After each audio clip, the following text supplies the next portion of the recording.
चलता हूं कि सबसे अफजल इबादत क्या है। इबादत ये हम उसी के लिए पैदा हुए हैं, और दूसरे काम जो है वो जिम्नन है, असल मकसद इबादत है, दूसरे काम जिम्नन है। दूसरी चीज, इबादत की कबूलियत के लिए रिज़्क़ हलाल बहुत जरूरी है। तीसरी चीज, इबादत में सबसे अहम इबादत नमाज है।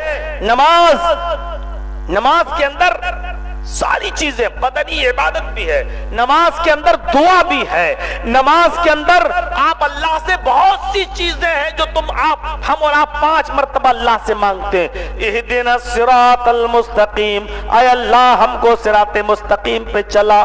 5 मरतबा बंदा कहता है, आय अल्लाह मुझे मुल्ला मौलवियों के रास्ते पे नहीं, आय अल्लाह मुझे सिराते मुस्तकीम पर चला, जो सीधा रास्ता उस पे चला। सिरातल लज़ीना अनअमता अलैहिम, आय अल्लाह मुझे उनके रास्ते पे चला जिनको तूने इनाम से नवाजा है। गैरिल मग़ज़ूबि अलैहिम वलद्दाल्लीन, अल्लाह मुझे उनके रास्ते पे मत चला जिनके ऊपर तेरा गैज़ो गज़ब और गुस्सा नाजिल हुआ, यानी यहूद और नसारा के रास्ते पे मत चला। नमाज जब हम पढ़ेंगे तो आपको पता चलेगा कि नमाज पूरी की पूरी एक दुआ है। हम जो चीजें नमाज के बाहर नहीं मांग पाते वो नमाज के अंदर हम अल्लाह रब्बुल आलमीन से मांगते हैं। इसीलिए अल्लाह ताला ने फरमाया, अल्लाह के नबी फरमाते हैं कि अल्लाह ताला फरमाता है, जब तक बंदा नमाज में होता है वो मुझसे कलाम करता है, वो मुझसे बातचीत करता है। जब तक बंदा नमाज में होता है तब तक वो बंदा मुझसे कलाम करता है, वो मुझसे बातचीत करता है। अस्सलातु कुर्रतु ऐनी, अल्लाह के नबी फरमाते हैं कि नमाज मेरी आंखों की ठंडक है, नमाज मेरी आंखों की ठंडक है। नबी अकरम सल्लल्लाहु अलैहि वसल्लम ने फरमाया कि अगर मेरी आंखों को ठंडक, लोगों नमाज मेरी आंखों की ठंडक है, यानी जब मैं नमाज पढ़ लेता हूं तो मेरी आंखों को ठंडक मिल जाती है। हजरत आयशा फरमाती हैं कि अल्लाह के नबी सल्लल्लाहु अलैहि वसल्लम मेरे पास बैठे होते थे, मेरी रान पर अपना सर रखे होते थे, हमसे प्यार भरी गुफ्तगू कर रहे होते थे, मुझसे दिल लगी कर रहे होते थे कि अचानक अजान की आवाज आती थी, अल्लाहु अकबर अल्लाहु अकबर, तो आप मेरे सर से, मेरी रान से, मेरे पैर से अपने सर को हटाते थे। मैं पकड़ती थी तो आप मुझे धक्का देते थे, मुझे हटा देते थे। जल्दी से कुएं के करीब जाते थे, वुजू बनाते थे, फिर मेरी तरफ नजरें उठाकर नहीं देखते थे और जल्दी से हुजरे से निकलकर मस्जिद चले जाया करते थे। ऐसा लगता था जैसे कई महीनों से मुझे जानते ही नहीं है, मुझसे बातचीत ही नहीं करते हैं। कितना जमाना हो गया मुझे देखे बिना, ऐसे हो जाते थे जैसे मुझ में कोई चीज ही नहीं हो, मुझे भूल जाते थे। यानी अजान की आवाज आती थी तो नमाज से इतना लगाव था कि अजान की आवाज आती थी तो मुझे एकदम छोड़कर मस्जिद की तरफ भागते थे। ये नमाज थी नबी अकरम सल्लल्लाहु अलैहि वसल्लम की, ये सबसे बड़ी इबादत है। इबादतों में हम नमाज को देखें तौहीद के बाद, मेरे भाइयों, यही वो नमाज है, यही वो नमाज है जो सारे पैगंबरों के ऊपर फर्ज थी। दुनिया में कोई एक ऐसा नबी, कोई एक ऐसा पैगंबर नहीं आया जिसके ऊपर अल्लाह ने नमाज फर्ज न की हो। ये नमाज वो नमाज है मेरे भाइयों जिसको हजरत ज़करिया अलैहिस्सलातु वस्सलाम भी पढ़ा करते थे, हजरत मरियम भी पढ़ा करती थी, हजरत लुकमान भी पढ़ा करते थे, हजरत इब्राहिम भी पढ़ा करते थे, हजरत इस्माइल भी पढ़ा करते थे, हजरत मूसा अलैहिस्सलातु वस्सलाम भी पढ़ा करते थे, हजरत ईसा अलैहिस्सलाम भी पढ़ा करते थे। ये नमाज कभी किसी नबी के ऊपर से माफी नहीं हुई है। कोई ये ना कहे नमाज किसी में नहीं, नमाज सब में है। आज भी यहूदी भी नमाज पढ़ते हैं, आज ईसाई भी नमाज पढ़ते हैं, हमारे हिंदू भाई भी नमाज नहीं कहते हैं, लेकिन उनकी इबादत की शक्ल सूरत तो नमाज ही की तरह है, नमाज ही की तरह है। वो मंदिर में जाकर पहले अपने दोनों हाथों को जोड़ लेते हैं यूं, ए बेटा बैठ जाओ, बैठ जाओ या जाओ, दोनों चीजें हैं भाई। हमने कहा बैठ या जाओ। ये आंखें बंद, फिर नजरें इधर उधर नहीं होती।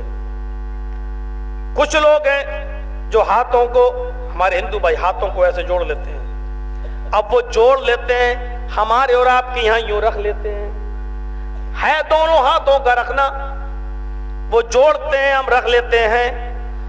वो मूर्ति के सामने खड़े हैं तो आंखें बंद कर लेते हैं, इसलिए कि मूर्ति के सामने झुकना है ही नहीं। इसलिए कहा कि मूर्ति इसलिए है ताकि वो तसव्वुर कर लें कि हां भगवान ऐसे ही होंगे, लेकिन मूर्ति के सामने झुकना है ही नहीं। लिखा है उसमें, और साफ तौर पे लिखा है ओम निराकारम अस्ति। वो निराकार है, उसका कोई आकार है ही नहीं, उसका कोई मुजस्समा है ही नहीं, उसका कोई स्टेच्यू नहीं है, वन स्टेच्यू है। लैसा कमिस्लिही शैउन, अल्लाह के मिसल अल्लाह की तरह कोई चीज नहीं है, उसकी कोई शक्ल ही नहीं है। अभी आप देखिए प्राण प्रतिज्ञा हो रही थी ना अयोध्या में, तो अब राम जी चंद्र जी की तस्वीर एक मूर्ति बनाई गई है। क्या कोई दावे के साथ कह सकता है कि रामचंद्र जी ऐसे होंगे? एक रूपक है, इसीलिए मूर्ति को देखते वक्त उनकी आंखें बंद होती हैं। क्यों? बस मूर्ति को देख लिया, अब तसव्वुर कर लिया भगवान ऐसे ही होंगे, लेकिन आंखें बंद। अरे जब आंखें बंद ही करना था तो मूर्ति लगाने की जरूरत क्या है?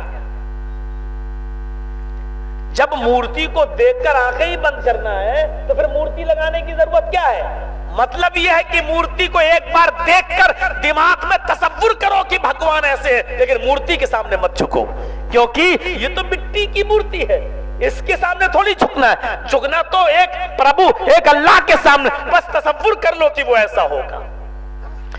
हमारी मस्जिदों में मूर्तियां होती नहीं, इसलिए हम आंख बंद करते ही नहीं है, लेकिन नजरें इधर उधर नहीं, ऐसे नहीं, जैसे ये नहीं। अब जो पढ़ना चाहिए हिंदू धर्म के मुताबिक वो ये है, अग्निमीले महिदेवस्य सवितु परिष्टुति वसुरुदयमान नैसु पथराय अस्मान। ये पढ़ना है, लेकिन पढ़ते नहीं है, उनको याद ही नहीं। हरे राम हरे कृष्ण, जो भी मन में आता वो कर लेते हो। जैसे हमारे यहाँ बहुत से मुसलमानों को दुआएं नहीं आती, बहुत सौ को नहीं आती दुआ, और उनकी औरतों ने, माओ ने ये बता दिया बेटा तुम्हें इतनी लंबी दुआ याद नहीं हो, 3 बार कुल वल्लाह पढ़ लो हो जाएगी नमाज। जाते हैं पढ़ लेते हैं। मेरे भाइयों तसव्वुर कीजिए, ये दुआ पढ़ना है, और ये क्या है? अग्निमील, अग्नि नाम है अल्लाह का, अग्नि जो सबसे आगे है। अग्नि आग को भी कहा गया है, यहां अग्नि जो कहा गया है वो है अग्रणी। अग्नि की असर है अग्रणी, अग्रणी मानी सबसे आगे, अग्रिम आगे वाला, अग्रणी सबसे आगे। मीले शुरू करो उसके नाम से जो सबसे पहले है। अग्नि मीले प्रारंभ करो उसके नाम से जो सबसे आगे, अग्रणी जो सबसे आगे है। अग्रणी यह अल्लाह का नाम कुरान में भी आया, वल्लाहुल अव्वल, वही अल्लाह सबसे पहले है। अल्लाह से पहले कौन था? कोई नहीं। अव्वल अरबी में अव्वल कहा, संस्कृत में अग्नि कहा, जिसकी असल अग्रणी है। अग्निमीले प्रारंभ करता हूं उस प्रभु, उस ईश्वर के नाम से जो सबसे आगे है। हम लोग क्या कहते हैं? वो ऐसे कह रहा है, और हम लोग बिस्मिल्लाहिर्रहमानिर्रहीम शुरू करता हूं अल्लाह के नाम से जो बड़ा मेहरबान इंतहाई रहम करने वाला है। इधर देखिए, महिदेवस्य सवितु परिष्टुति, मही मानी महान, देवस्य मानी हमारा देवता, महान है हमारा वो देवता, सवितु जिसके लिए सारी की सारी परिष्टुति प्रशंसाएं हैं, महान है हमारा वो देवता जिसके लिए सारी की सारी तारीफें हैं। तर्जमा देखिए, एक एक शब्द की मीनिंग बदला रहा हूं। मही देवस्य सवितु परिष्टुति, महान है हमारा वो देवता जिसके लिए सारी की सारी परिष्टुति, सारी की सारी तारीफें हैं। हम और आप क्या पढ़ते हैं? अल्हम्दुलिल्लाहि रब्बिल आलमीन, तमाम तारीफें उस अल्लाह के लिए। अल्हम्दुलिल्लाहि रब्बिल आलमीन, तमाम तारीफें उस अल्लाह के लिए है जो दोनों जहान का पालनहार है, जो दोनों जहान की परवरिश करता है, जो दोनों जहान का रब है। देखिए उधर भी है सारी तारीफें उस अल्लाह के, उसके लिए महान है हमारा वो देवता जिसके लिए सारी की सारी तारीफ, और यहाँ तमाम तारीफें उस अल्लाह के लिए जो दोनों जहान का रब है। ये तीसरी चीज क्या पढ़ता है? बसुर दयामाना, बसुर दयामाना, बसुर दयामाना, जो बहुत दयालु और कृपालु है, जिससे ज्यादा दया और रहम कोई नहीं कर सकता। बसुर दयामाना, जो बहुत कृपालु और दयावान है। हम क्या पढ़ते हैं? तीसरी लाइन, अर्रहमान अर्रहीम, जो बड़ा ही मेहरबान इंतहाई रहम वाला है, बड़ा कृपालु और दयावान है। अभी मैं बताऊंगा या ज़करिया अलैहिस्सलाम के ऊपर नमाज, अभी पहले मैं बता रहा हूं ताकि लोग ये ना समझे कि हिंदू धर्म के अंदर नहीं है, हिंदू धर्म के अंदर भी है। उसकी शक्ल देखिए क्या है, खड़े होकर पढ़ रहे हैं, बिल्कुल सूरह फातिहा जैसी लग रही है कि नहीं लग रही है? बिस्मिल्लाहिर्रहमानिर्रहीम, अल्हम्दुलिल्लाहि रब्बिल आलमीन, अर्रहमानिर्रहीम, बसुर दयामाना, जो बड़ा दयालु और कृपालु है। और चौथी लाइन वेद में क्या बताई है? नई सुपथराय आसमान, नए के माना पार लगाने वाले, हाय मुसीबतों के दूर करने वाले, यानी हाय अल्लाह, हाय मुसीबतों के दूर करने वाले, हाय मेरी नाव कश्ती को पार लगाने वाले। सुपथराय, सुपथराय आसमान, सु मानी सुंदर, पथ मानी रास्ता, हाय मुसीबतों के दूर करने वाले प्रभु, हाय हमारे ईश्वर, हमको सुंदर रास्ते पर चला। सुपथ, सुपथराय आसमान, हमारे लाभ के लिए, हमारे फायदे के लिए हमको सीधे सुंदर रास्ते पर चला, सुंदर रास्ते पर चला। हम क्या कहते हैं? इहदीनस सिरातल मुस्तकीम, ऐ अल्लाह हमको सिराते मुस्तकीम पर, सीधे रास्ते पर चला। देख रहे हैं, सूरह फातिहा की ही शक्ल है उसकी, और ये खड़े होकर वो पढ़ रहे हैं। योगी उज्जीत सततमात्मानं रासि स्थिता एकाकी अच्युतात्मा निराशीर परिग्रह। श्रीमद् भागवत गीता का अध्याय 6 का मंत्र नंबर 10 है जो मैंने आपके सामने पढ़ दिया है। श्रीमद् भागवत गीता के अध्याय 6 के मंत्र नंबर 10 में किशनगंज, मेरे भाइयों, श्रीमद् भागवत गीता के अध्याय 6 का मंत्र नंबर 10 मैंने पढ़ा है, और उसमें यही लिखा है, योगी उज्जीत सततमात्मानं रासि स्थिता, ईश्वर की पूजा इस तरह करो कि पूरे शरीर का योग हो जाए, पूरे शरीर का एक्सरसाइज। अल्लाह अकबर, ये हाथ की एक्सरसाइज, अल्लाह अकबर। रुकू में जाओ, घुटने मजबूती से पकड़ लो, पीठ बिल्कुल सीधी कर लो, इस तरह पीठ हो जाए कि आपकी पीठ पर अगर पानी का कोई बर्तन रखा जाए तो हिलने और डुलने और गिरने ना पाए, बिल्कुल ऐसी पीठ हो जाए कि पानी का बर्तन रखा जाए तो गिरने ना पाए। ये रीढ़ की हड्डी और पीठ की एक्सरसाइज।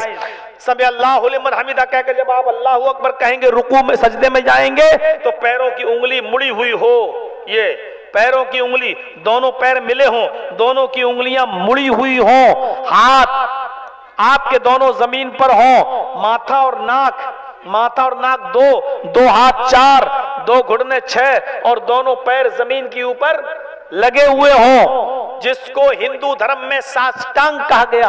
8 अंगों के साथ जमीन पर रखकर ईश्वर की पूजा करना।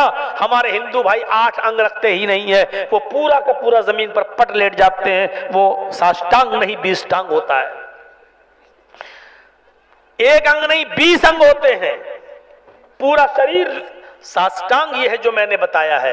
बुखारी शरीफ में माथा और नाक दोनों एक जोड़ा गया है, इसलिए वो 7 आज़ा होते हैं।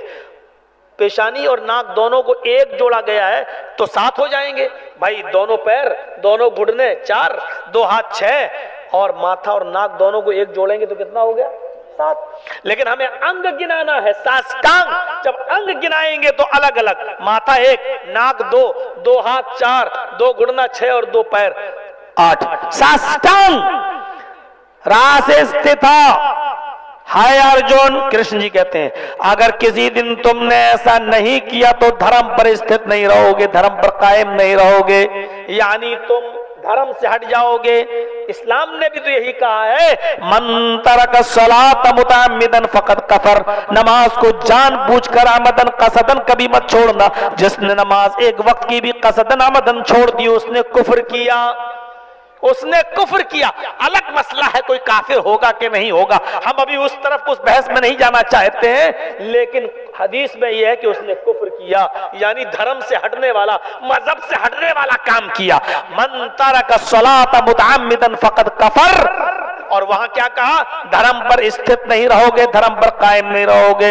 एकाकी, एक अल्लाह के सामने खड़े हो जाओ। यच्चत्तात्मा, आत्मा को उसी की तरफ लगा लो, अल्लाह की तरफ लगा लो। यच्चत्तात्मा, हृदय को अल्लाह की तरफ, दिमाग को अल्लाह की तरफ लगा लो, यानी पूरे शरीर, पूरे आत्मा के, पूरे हृदय, पूरे दिल के साथ नमाज पढ़ो।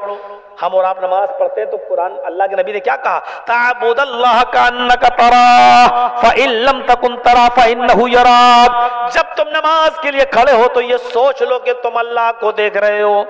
जब तुम नमाज के लिए खड़े हो तो ये सोच लो कि तुम अल्लाह को देख रहे हो। फ़इन लम तकुन तरा, अगर ये ना सोच सको कि तुम अल्लाह को देख रहे हो, फ़इन्नहु यराक, तो ये सोच लो कि वो तुम्हें देख रहा है।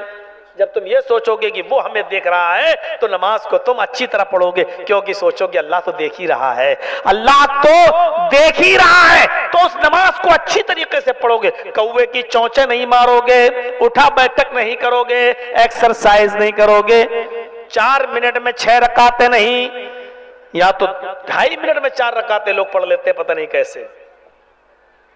तो ऐसी नमाजें अल्लाह को नहीं चाहिए।